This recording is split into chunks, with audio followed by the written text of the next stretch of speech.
Today's program is part of The Pulse Moments That Matter, a series of frank conversations on culturally relevant topics with musicians, comedians, and other entertainment industry professionals, and as a joint initiative of Moment Live in Neranenah.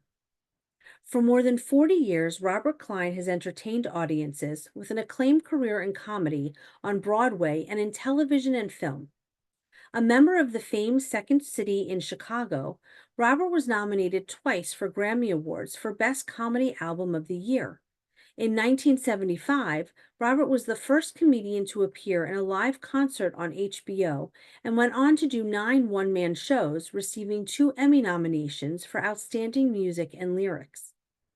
Robert received a Tony nomination for Best Actor and won a Los Angeles Drama Critics Circle Award for his performance in the hit Neil Simon musical They're Playing Our Song.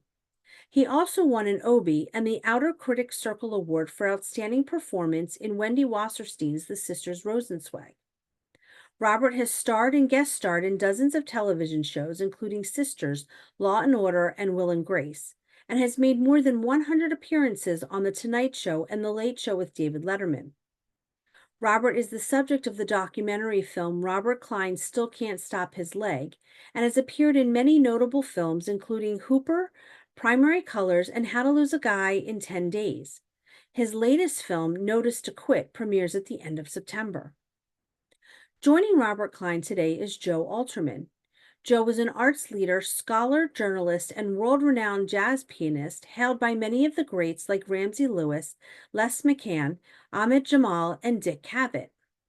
Joe has written liner notes to 3 Jazz at Lincoln Center Orchestra with Wynton Marsalis albums. Joe is the executive director of Neranenah, an Atlanta-based concert and culture series which celebrates Jewish contributions to music and the arts. Please welcome Robert Klein and Joe Alterman. Well, Mr. Klein, thank you so much for doing this. It's such a treat to speak with you. And I just wanted to begin by just thanking you for all the joy you brought me and so many others. You know, when I think of you and I watch you, I'm reminded of a quote by the great drummer Art Blakey: "Music washes away the dust of everyday life." And whenever I'm around your work, I always feel like my life is elevated beyond the ordinary. So thank you. And I know a lot of people feel that way. Professor Art Blakely. Professor Art Blakey. Yes, and yes. Jazz Messengers. Please call me Robert. Okay. And I'll call you Mr. Alterman. Joe is great. Joe. Yes. Well, I'm approaching this in 2 ways. One is a jazz musician who's fascinated by what you do and all the art forms you love and incorporate into your act, and see a lot of parallels with jazz with it all. And also as a Jew who's fascinated by how one's being Jewish might affect one's art. I thought it would be just nice to start out with, I'm curious what it was like growing up Jewish when you did and where you did in the Bronx. Essentially, it was a ghetto. I mean, in my apartment building, first of all, they were Art Deco buildings built in the 30s. They were not in old tenements. And we moved there when I was 6 months old in 1942. There were a few Gentile families in the building, but it was largely Jewish. Around the corner was more Irish, but everyone was bar mitzvahed, that's for sure. My parents were basically secular. My grandparents all came from Hungary in 1903. Yes, since Hungarian Jews were among the last to be slaughtered at Auschwitz. My father's mother, both my parents were born in New York, spoke fluent Hungarian. My father's mother kept kosher, but died when he was 16, and he was very angry at God for that. And we did not keep kosher, although the idea of milk and meat seemed distasteful, because when I went to college and they served with dinner salad, which was basically celery inside a cube of gelatin with a glob of mayonnaise nearby, and I had to perform surgery to get the mayonnaise away from the jello. I had a bar mitzvah.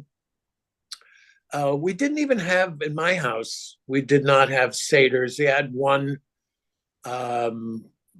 after my bar mitzvah, but not again.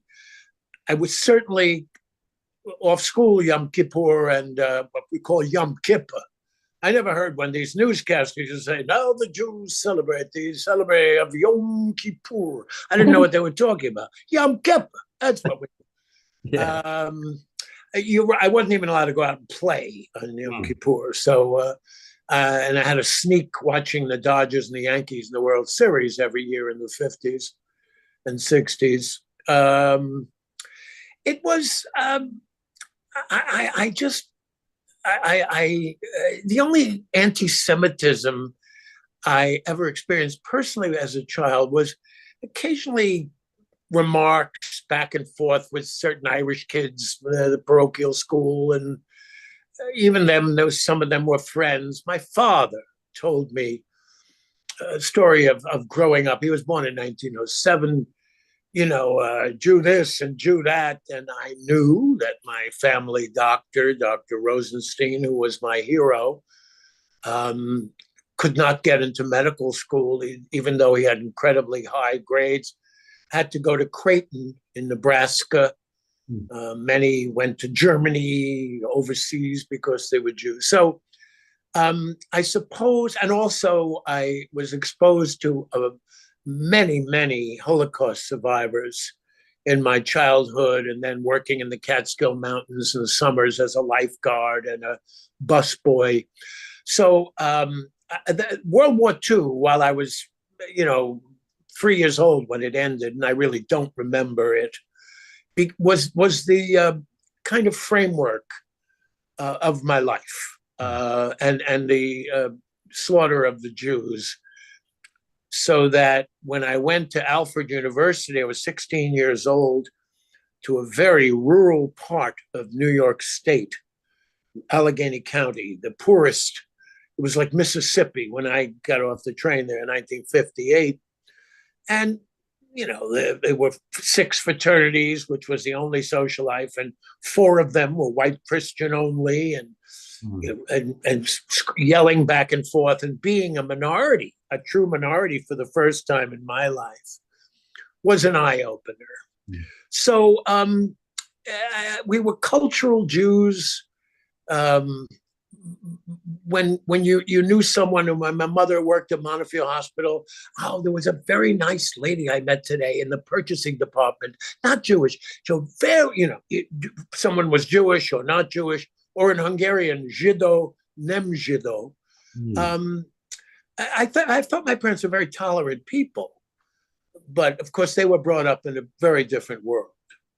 It's a long answer to a pretty short question. It's good. It's a good answer. Yeah. But were you, did your parents listen to music around the house? Or I know that you were a Frankie Lyman fan, but I'm also curious how you were introduced to music. Yeah, my mother didn't know who Frankie Lyman was, but my mother was a savant at the piano. She took lessons briefly as a child and then dropped it. They were too poor to have a piano. We had in her trousseau, when they were married in 1932, they bought a piano, which I had completely rebuilt, and my nephew, my sister's son, has it in New Jersey. She could play anything you hummed with both hands in the key of F. So music was an incredibly important thing in our house. That's what we did. It seems so sweet now and innocent, gathering around the piano. My father played a bad violin. He fooled around the piano, but my sister and I both could sing. We had very good pitch. My mother could sing too, but the piano. So I was brought up basically on Broadway show tunes, a lot of Rodgers and Hammerstein and Cole Porter, and just, all that. My father and mother respected, quote unquote, classical music, or semi-classical, whatever that is, Baccarat, I don't know. But it was with a Reader's Digest record set when I went to college at 16 that I heard the first Brandenburg Concerto of Bach, and also Handel's Water Music Suite. Wasn't even the complete thing. Like, leave it to Reader's Digest. Reader's Digest condensed books, I fell in love. It reminded me of period movies, period pieces.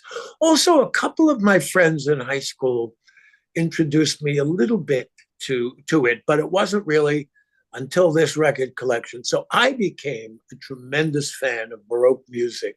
Mm. And I was turned on to jazz. I'm trying to think when. And my friends were snooty. They didn't. Everyone knew Louis Armstrong was a great trumpet player, but no, it had to be progressive jazz. The modern jazz quartet, who I did admire tremendously, and I wish they had the career here that they had overseas. I think they were more popular overseas. Dizzy Gillespie, Miles Davis. I mean that you know, we heard jazz all day long in commercials and everything else.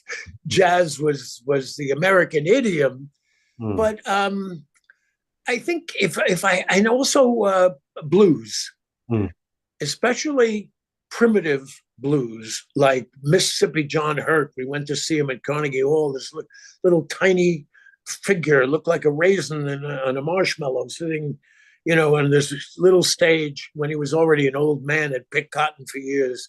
And, Howlin' Wolf and Blind Lemon Jefferson and that sort of thing, jug bands and, Sonny Terry and Brownie McGee.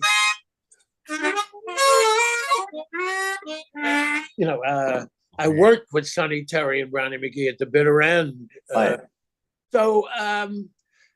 And I drop show tunes. Now I hear show tunes nostalgically and enjoy them again. But I'm in a tremendous Handel phase in my car, especially. I've been living in Westchester County for 35 years. I spent most of my life after the Bronx in Manhattan. I kept an apartment until 2 years ago, but I hardly used it. It's only an hour away. Handel, Bach, Mozart, Beethoven, less so, but I don't know. That's my really favorite. Although I have permanently in my side door of my car, Clifford Brown, who unfortunately had such a short life. I think his trumpet playing is just beyond. Music is part of my life in that it's constantly a tune in my head. I hear something like who's the blind guy, Italian singer, semi-operatic, I'm having trouble with names and nouns at 82, but I hear him sing a song and I can't get it out of my mind. Or Earth, Wind, and Fire. When I hear After the Love Is Gone, and then I heard a cover by this Russian band for 5 days. That was in my head. So I also used it in my work all the time. In fact, the only 2 Emmys I was nominated for were with Bob Stein, my colleague of 40 years. He doesn't write the comedy material. I always do. We write songs together. We were nominated twice for songs. And comedy and music must be good music. And I always wanted to be funny. Although I do a few tunes from a Broadway musical I was in. They're playing our song in performances. And one of my favorite tunes, Since I Fell for You. Remember that tune? I even have a harmonica solo on it.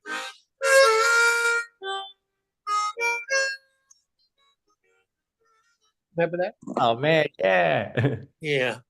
That's fiddling around. I can't really play it. I can't play the real harmonica. You got the feeling. You got the sound. Yeah. You sent me a terrific harmonica player. That guy was really something. Who played Bob? Amazing. Yeah. Yeah. Larry Adler, the famous virtuoso. I had a correspondence with him. He saw me do my harmonica shtick. I do a number of things with the harmonica, and he was an expatriate, blacklisted, and he went to London. He said, "Screw you, that's it. I'm going to London." And he said he was always in search of a permanent instrument that didn't have to be constantly repaired or thrown away and all that. And he was a friend of Gershwin's, and he really dignified that instrument. But then Toots Thielman, I love Toots Thielman. It's the hippest thing ever to come out of Belgium, except possibly a piece of chocolate. But he was an amazing musician, guitar and harmonica. Yeah, I first got to know him with Shearing as the guitarist. It's amazing. Yes. Good Shearing, wow. How do you do that without being able to see? There's a great Bach organist, he's long gone, named Helmut Volcher, who actually learned to play as a teenager, and he was completely blind. He did the whole repertoire. That's one thing I have a limit, maybe 45 minutes. It's too overwhelming on these big German organs, those recordings. But da da da da da da da da da da da da da da da da, just like the ball game. Da da da da da. Yeah. I know the guy that wrote that. Brilliant. Really? No. I was curious when I read about you and a lot of comedians from your era, they often talk about how you could hear the jazz in what they do. Can you relate to that? Yeah. Yeah. I think it's a generalization that's quite true, that good comedy is akin to music in that there's a rhythm. The old joke about timing. Well, music is timing too. And also, it's not an accident that many, many comedians are musical and play a musical instrument. I don't know, Sid Caesar comes to mind. There was a saxophone player, and even a minor comedian like Jackie Vernon years ago on the Ed Sullivan Show was a trumpet player, and Henny Youngman played the violin. And, I think there is something about that. Also, when I heard Lenny Bruce, who was a great inspiration, never saw him in person, never met him. I got to LA about 9 months, I think, after maybe he found dead but next to a toilet. Very tactful of the newspapers to put that on. I could hear jazz in his monologue. And the other great influence, by the way, is Jonathan Winters. I mean, every comedian I ever saw on television is partly an influence, Lucille Ball and everyone else, but the stand-up comedians I like best, seeing these two virtuosos, is because they were a one-man show. They made noises. They just weren't monologists who stood by a mic. And although Rodney Dangerfield, who was actually my mentor, stood next to a mic, and he, by the way, had a very nice pitch. He had a good ear. And could sing. But the thing about him, his jokes are rehearsed, were rehearsed to a T, and they absolutely depend on timing. By the second, depend on timing. What the differences is, or the similarities between practicing music and practicing comedy. Absolutely. Richard Lewis, when he first started, he was doing me. And I told him, and he was so hurt and all that when we became and he found his own style. A lot of these guys who say I influenced them, they had little elements of, maybe a little, they went to college but they went off on their own.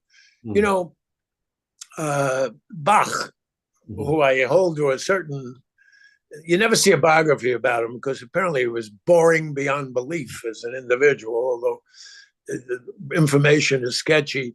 He plagiarized a little. He was influenced by Buxtehude and who's his, not quite contemporary, I can't remember now. He also took Vivaldi stuff and orchestral stuff and put it on the keyboard. But I love originality. I don't like, that's one of the things, like the television business or the movie business from the commercial end. When Westerns were successful, then everything on television was a Western, and a trend. I remember there was a guy named, I think, Bill Lee, and he was one of, not the crazy pitcher on the Boston Red Sox, but this producer. And he came up with a show shortly after Saturday Night Live started in '75, 50th anniversary coming up, just like the 50th anniversary of the first HBO special, which I did. He had a show called Fridays. Oh, yeah. Larry David was on it. Right? Larry David? Larry David was a cast member. And it was a ripoff of Saturday Night Live. They used the photo and the intros and everything else. So I saw him at some party, and he was a very nice guy. I said, gee, because I hosted the first year and the third. I said, gee, I was trying to be tactful. It's awfully reminiscent of Saturday Night. And he said, yeah, it worked for them. We figured it worked for us. Wow. Camus, my mother died yesterday. It was the day before. Gee, that worked for Camus. I think I'll use it. I love originality. I love, they say imitation is the sincerest form of flattery. Not necessarily. It could be laziness, the nearest, an easier way to make a living by stealing someone else's stuff. And by the way, Charles Dickens in 1850 in London could protect his material, I think, easier than a stand-up comedian who writes his own can do now. I mean, Rodney and I were unusual in the late 60s, early 70s. Not many comedians you saw on Ed Sullivan or wherever else wrote their own material.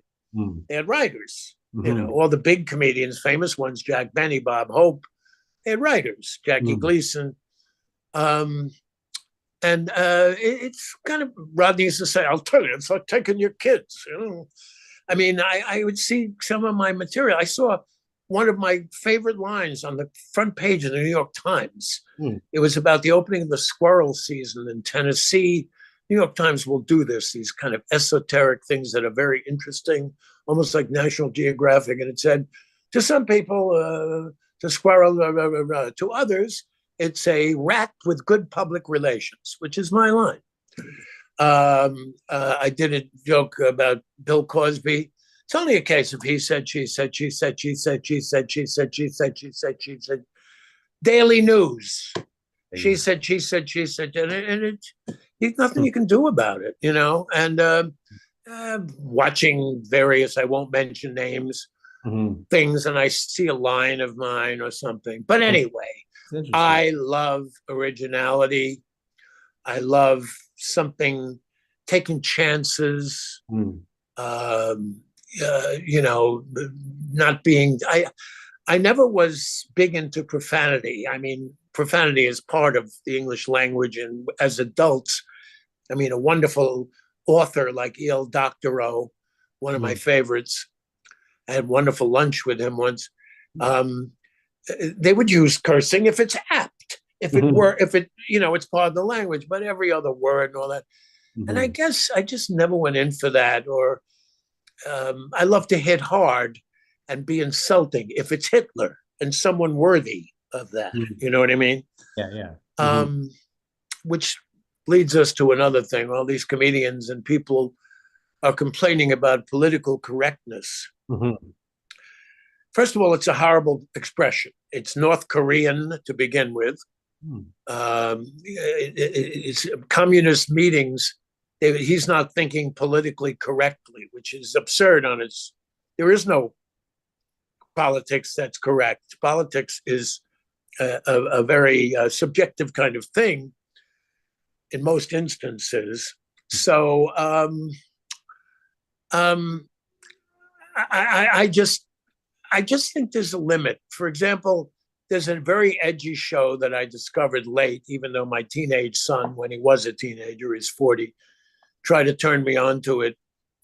Family Guy, the animation. All right.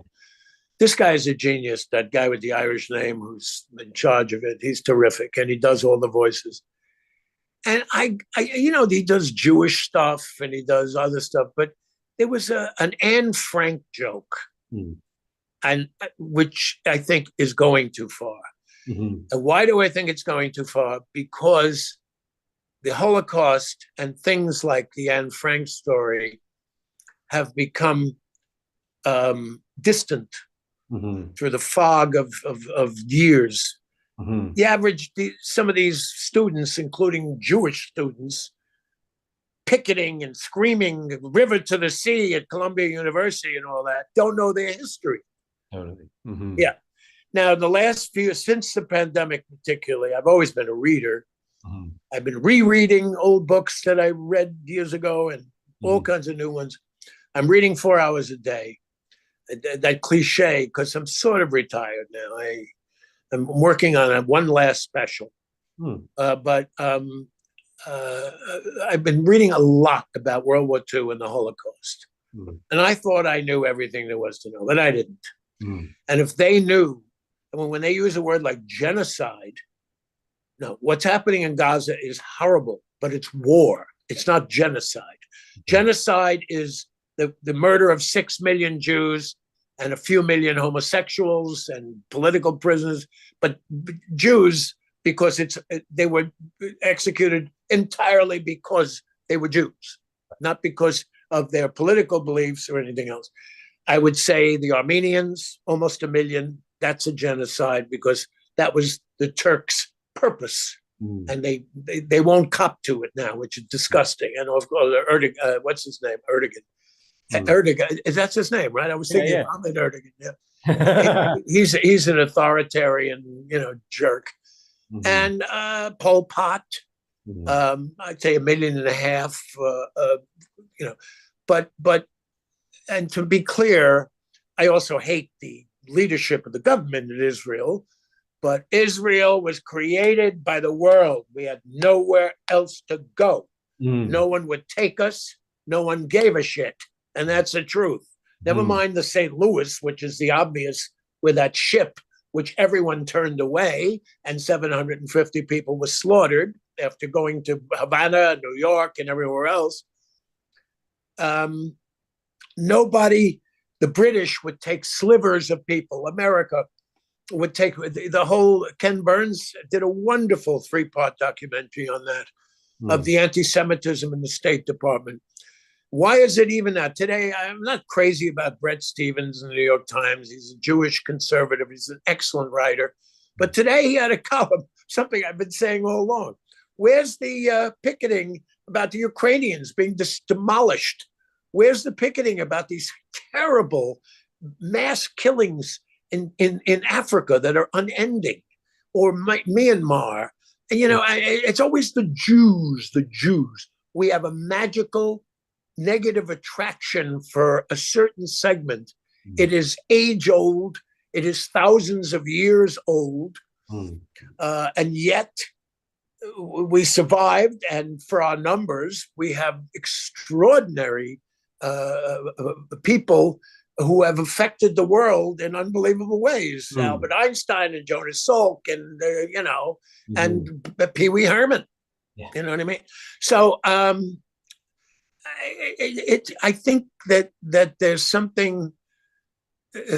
Look, even Queen Isabella, who bankrolled Columbus, she exiled the Jews and the Moors, the dark-skinned people.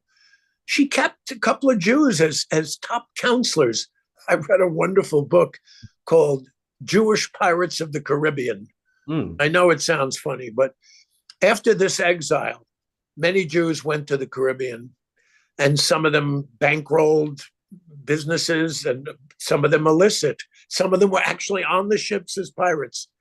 I'm not condoning stealing and all that, but we've done everything. Some Israeli poet said, "Don't worry, when we have our prostitutes and crime, blah, blah, blah, then we'll be a real country." Well, they're a real country.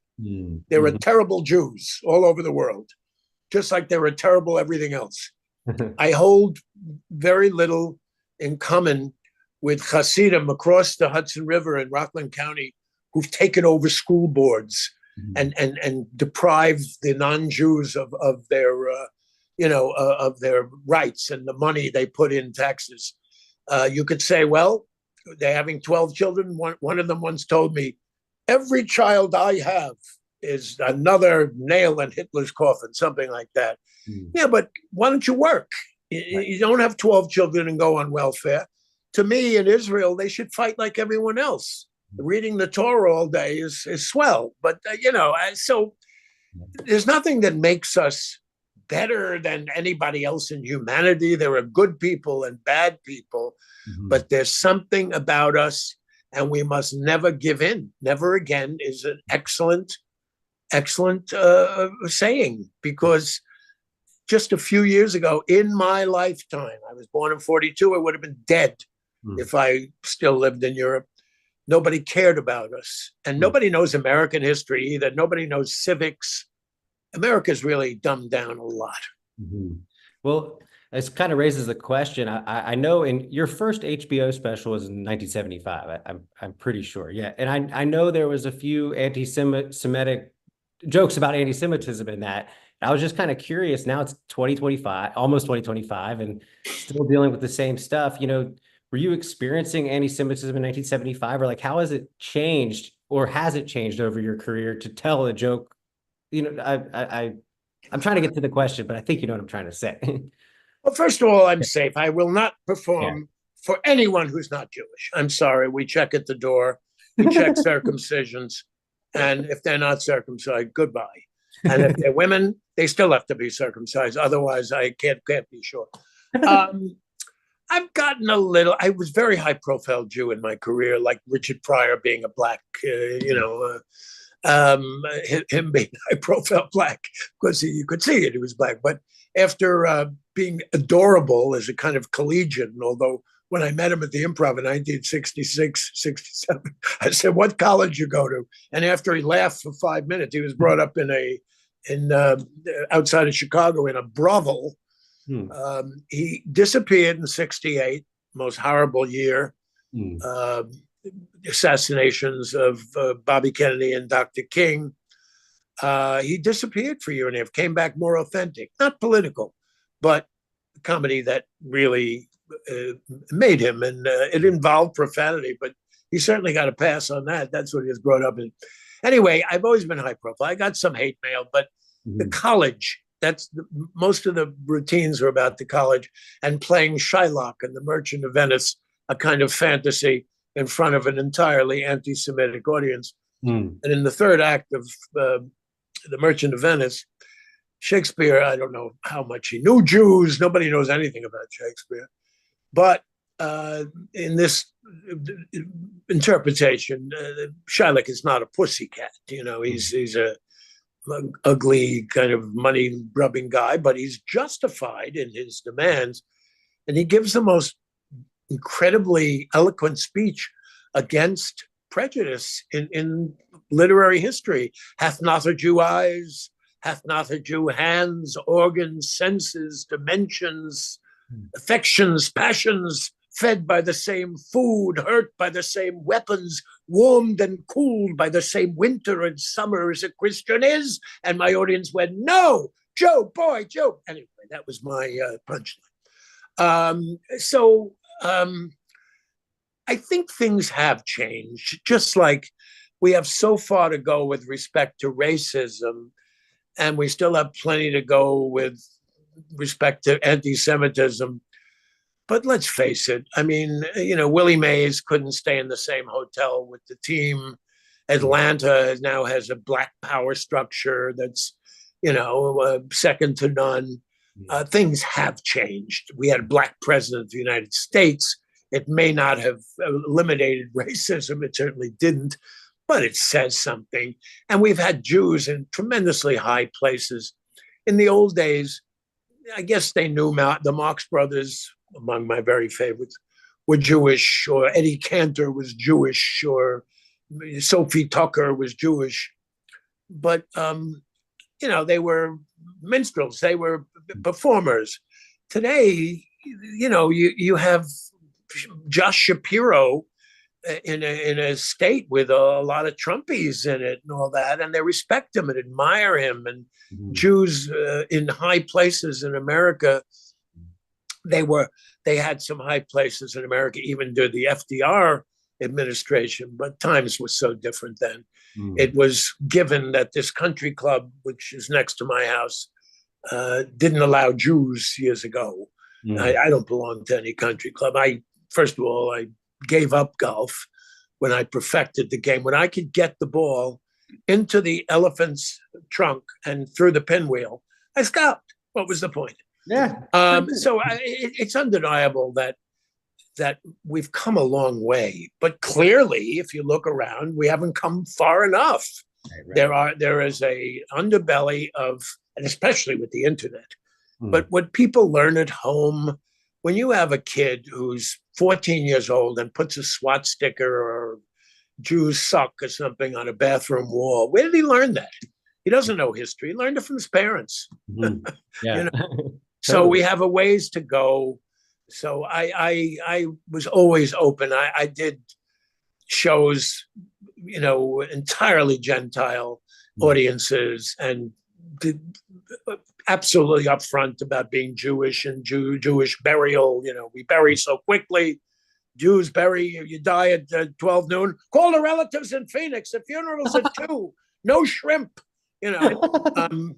I tell you, we bury so quickly that the older I get around my relatives, afraid to take a nap, lest I be mistaken for dead. And premature Jewish burial is endemic in this country. Hands come through the grave, the rabbi gets a heart attack, yappity, yappity, yappity. So I always, and again, I think people look, our greatest, and watch out for them, the greatest fans of Israel are these evangelicals. Of course, they want to convert us. Someday our Jewish friends will see Jesus. And there's nothing more unappetizing to me than Jews for Jesus, or this patronizing crap about, one day. I think if Jesus came down, he'd vomit constantly looking at what's done in his name.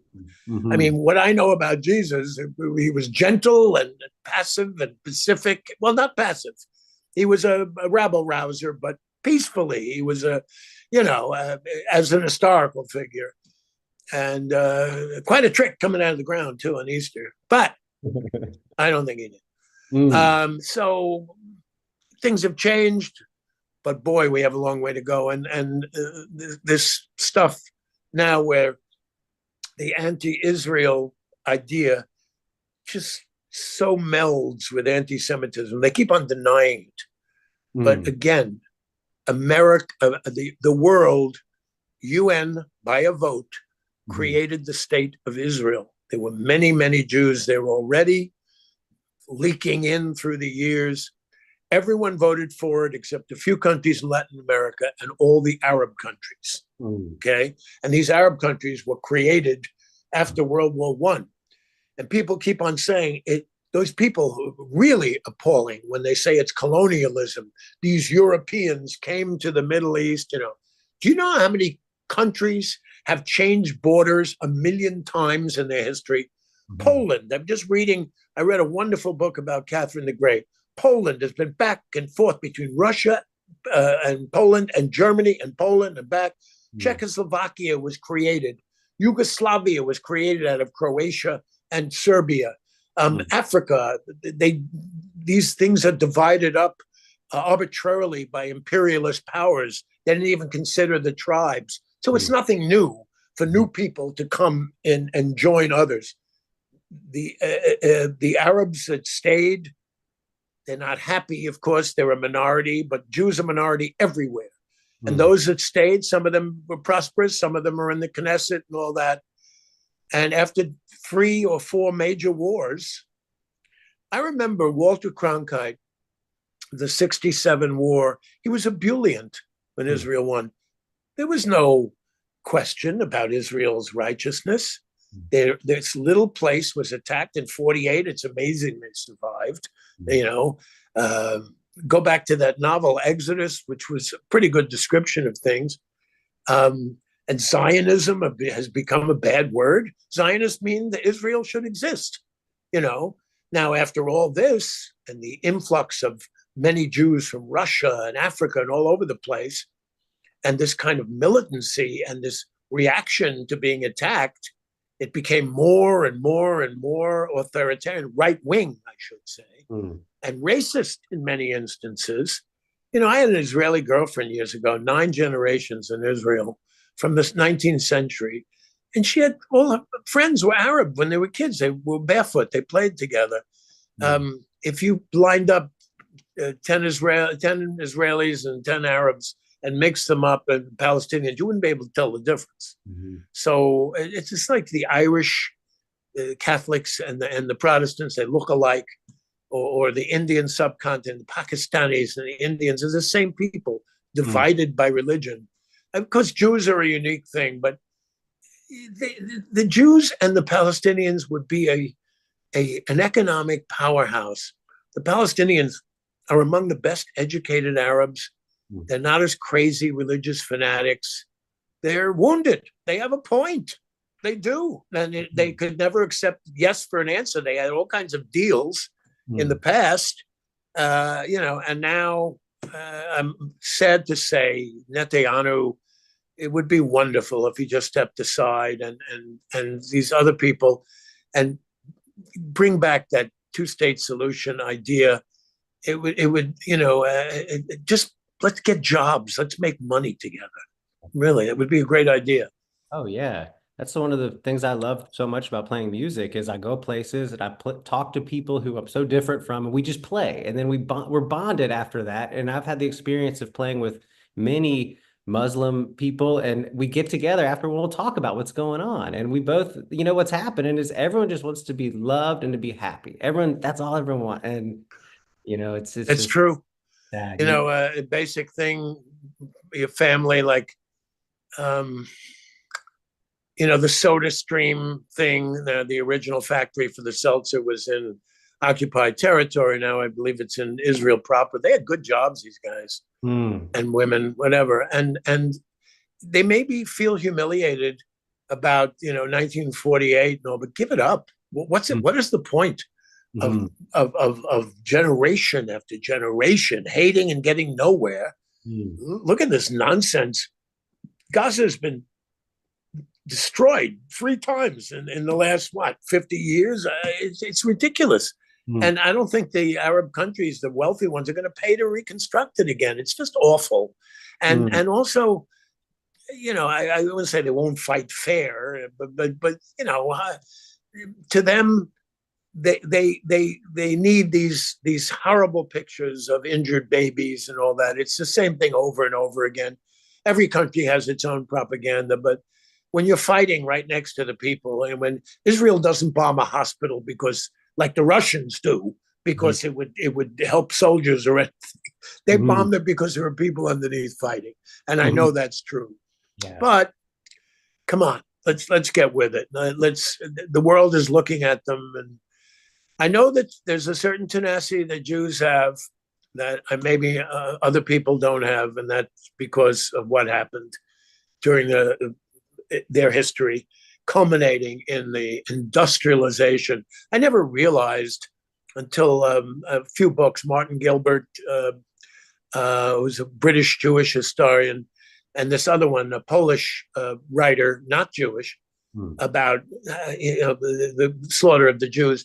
Among other things, the nuts and bolts of being able to murder 5,000 people in about a half hour from the time they're unloaded from cattle trucks, those are alive. Can you imagine the stink of the crap and the dead babies? And imagine being a 4-year-old child standing on your feet for 5 days in the cattle car, the whole thing.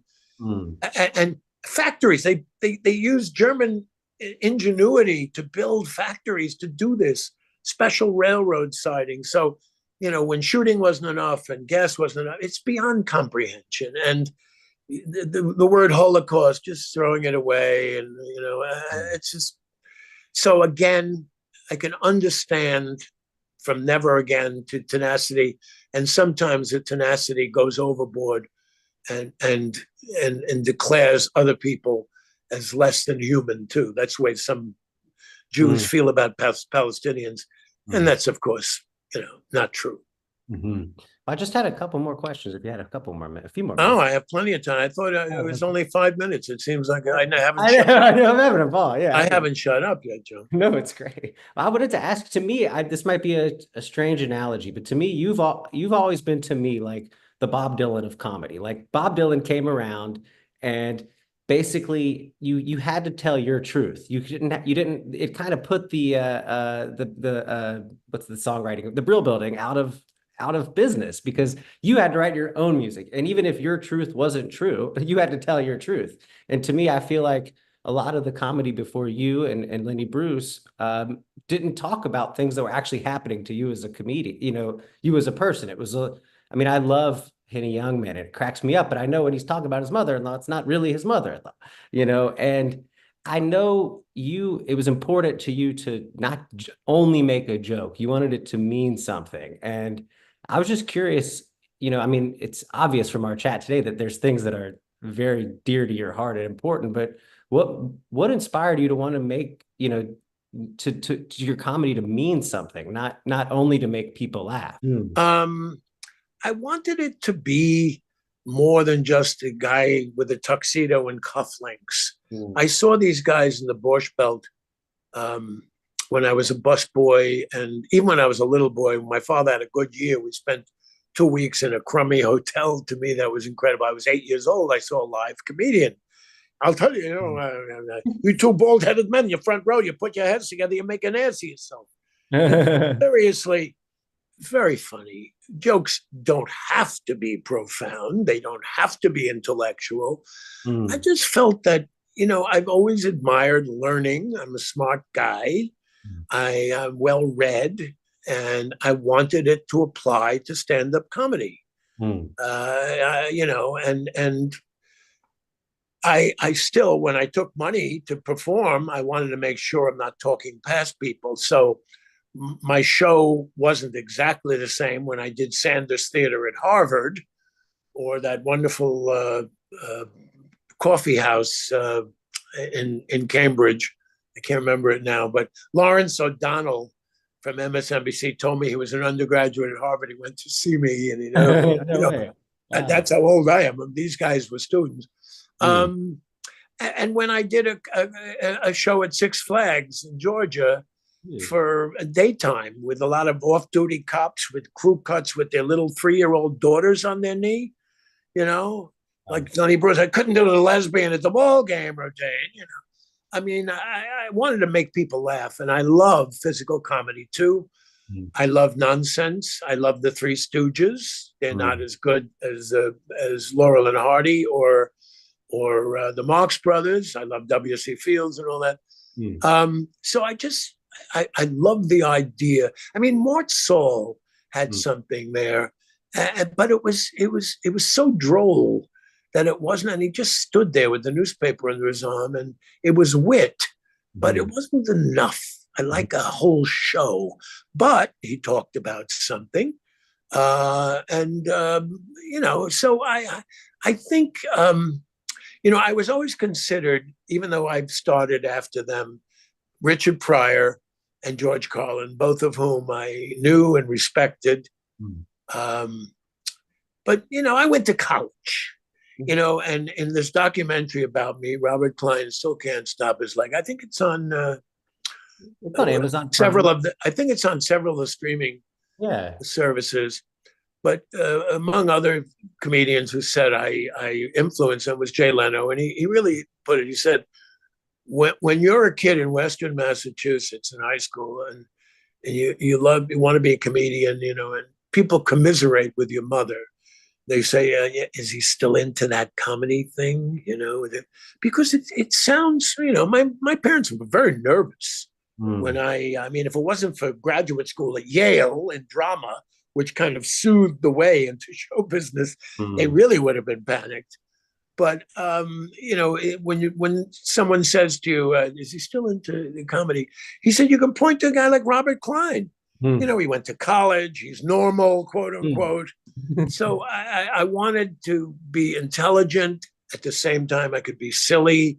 When I sing I Can't Stop My Leg, It's a silly joke. And it started at the Improv with a wonderful pianist, originally from Louisville.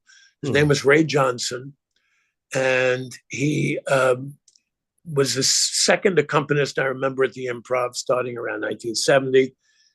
He was a wonderful jazz player, and he played behind the singers, even without music. He was wonderful. So when we start to do a blues riff and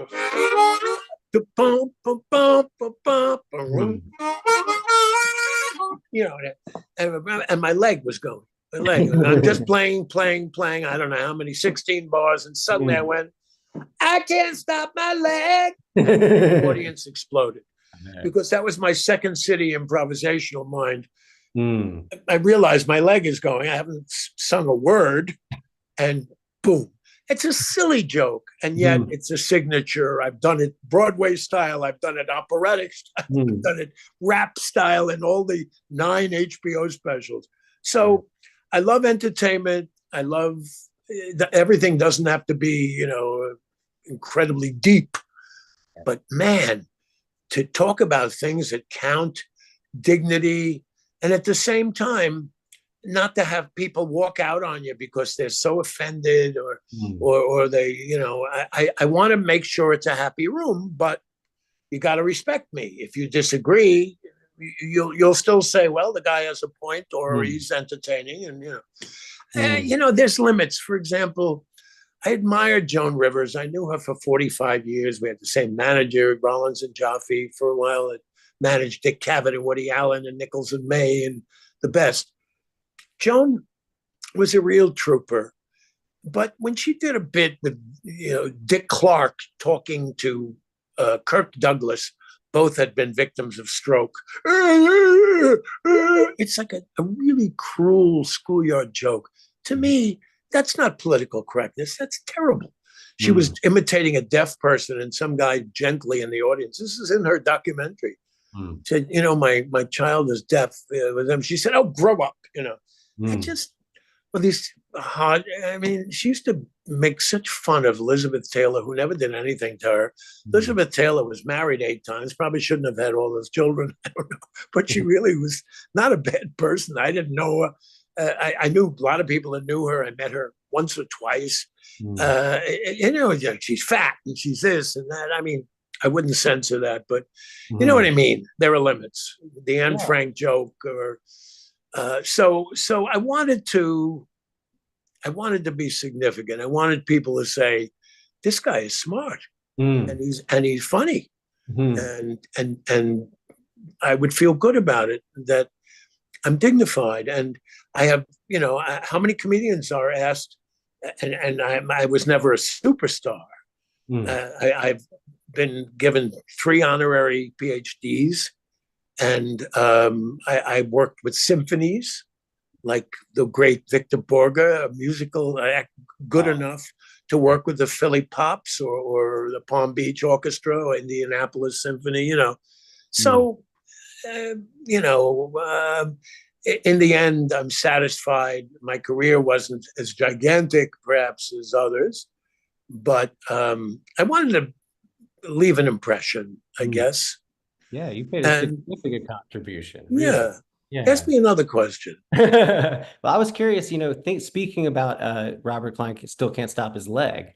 When I was watching you, the scene in the grocery store, when you're going around, it brought to mind, I went to NYU for college, and every week there would be some jazz musician that would come in and be interviewed and by one of the teachers. And the teacher would often ask the musician, how do they prepare for a performance? And most people had an answer to that. But he brought in one saxophone player one time named Joe Lovato, and he basically said, what do you mean prepare? I live this. I'm ready all the time. And that was kind of, when I was watching you in the grocery store, that it kind of felt like, I just made me think, how do you prepare for a performance? Because this is obviously you, it's. I was married for 16 years to an opera singer, a wonderful mezzo named Brenda Boozer, whose father was head of the philosophy and religion department at Emory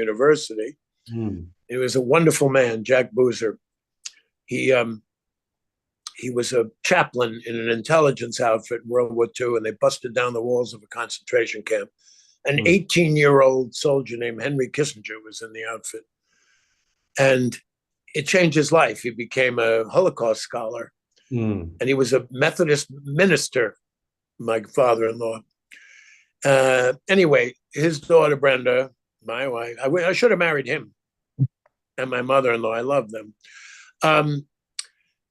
She sang at the Met. She sang all over the place. And it used to drive her crazy that I could get out of the car, go on stage in 5 minutes and do an hour and a half, because of all her now.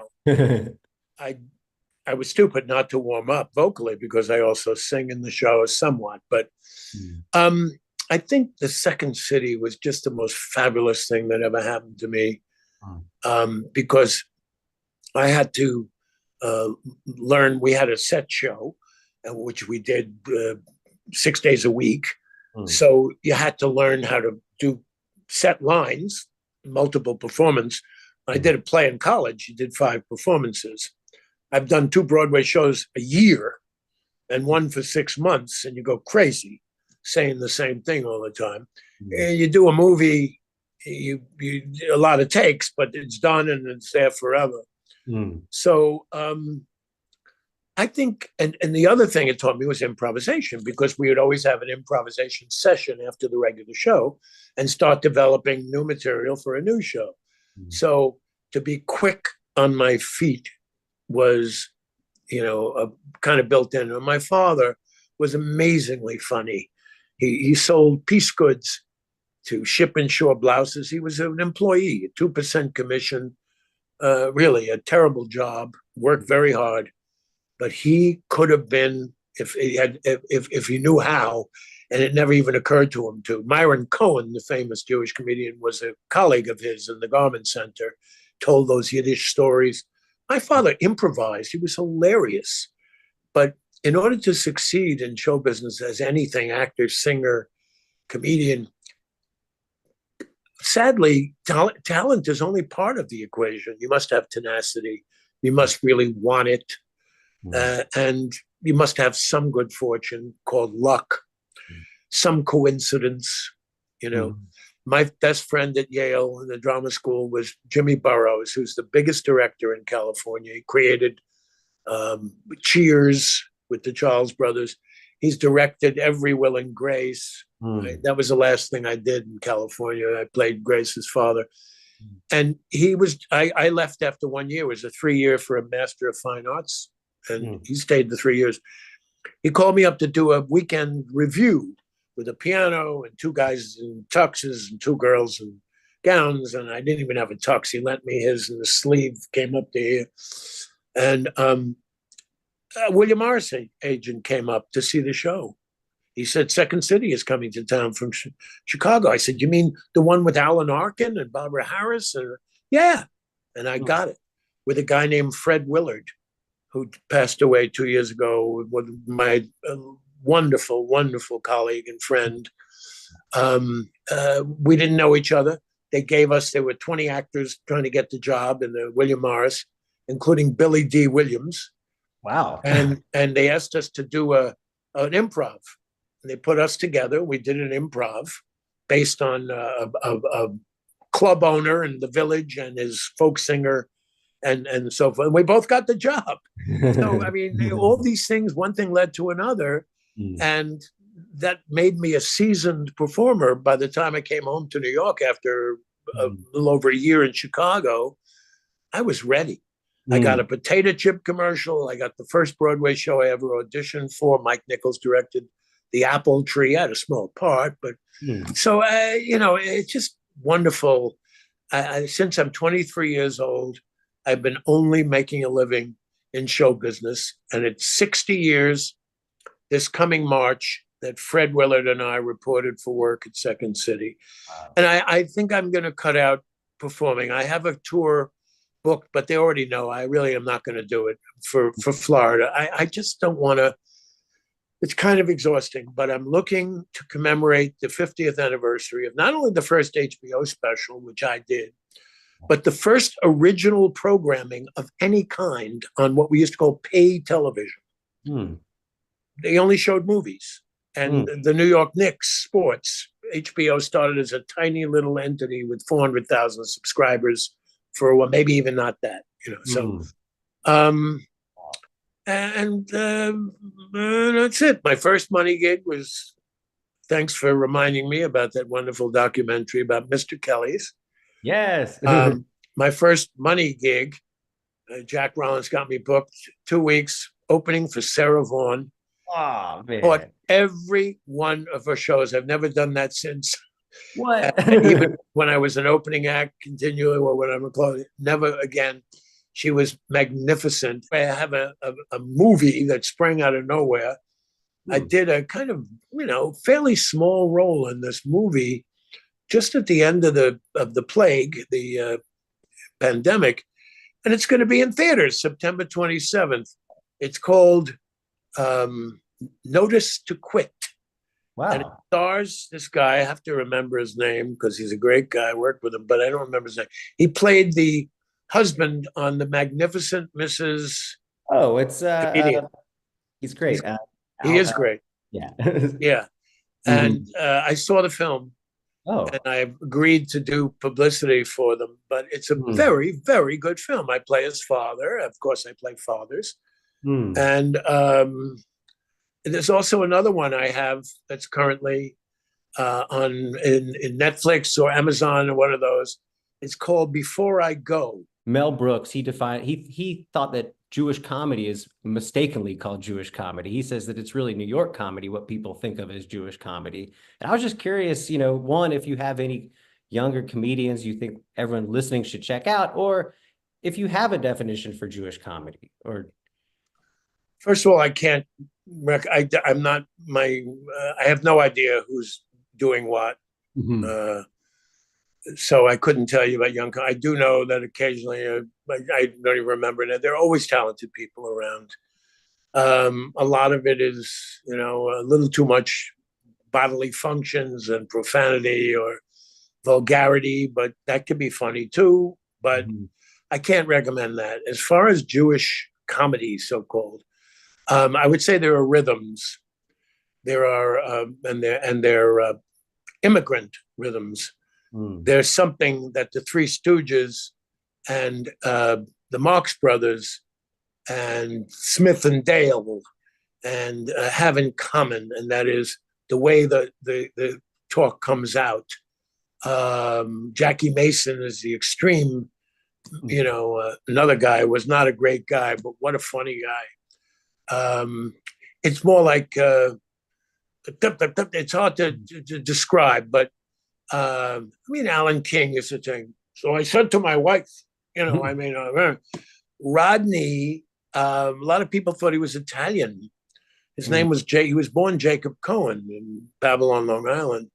Then his father, Phil Roy, changed the name to Roy because he was in vaudeville. So he became Jack Roy. In fact, I called him Jack. He had just become Rodney Dangerfield. We started hanging around together. He has those Jewish rhythms. I think Mel has a point too. New York, the influence of Jewish creators in movies and television has made, again, Jewish ideas and culture part of the language. Like Maureen Dowd, who is a wonderful columnist in the Washington Post and a friend of mine, the other day she used Mishigas again, or Meshuga, or in fact, I saw a pathetic ad that said, something, I'm paraphrasing, the Jews are great. They gave us words like Meshugana, so don't hate us because we gave you words like schmuck and Mishigas.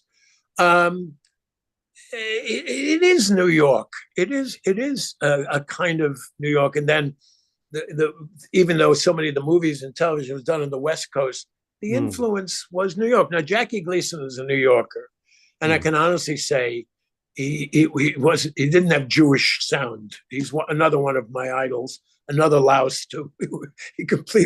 I was on a show with him in a special, and I said, Mr. Gleason, I'm on the bill with you in this special, and he went right by me.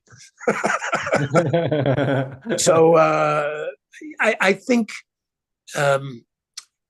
you see it in all. Cary Grant will be doing some kind of Jewish rhythms because the writers were Jewish, and it's not heavily Yiddishy. It's a cosmopolitan New York Jewish thing. Wow. And even Gentile New York entertainers have some of it. Who's this kid? He's very funny.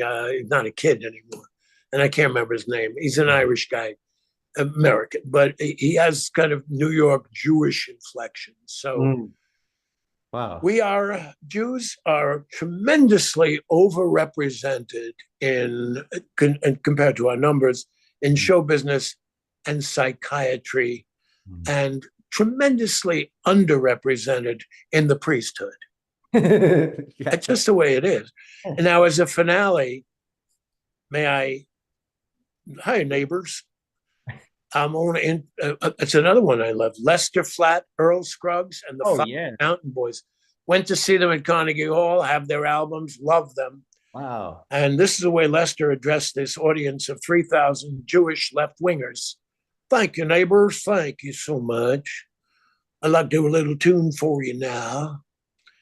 And I'm just imitating the introduction, but this is the joke, a little tune written by a feller long time ago and a long ways away.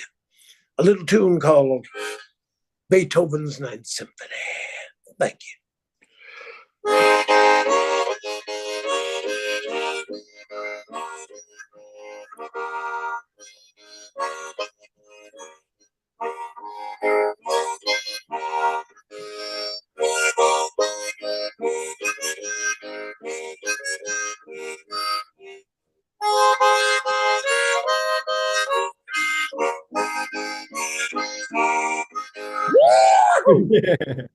That's great. Oh, thank you for that. Thank you for all this. This is such a treat, really. Thank you. All right, it was a good rehearsal, Joe. Let's do it now. Hey, this is a treat, really.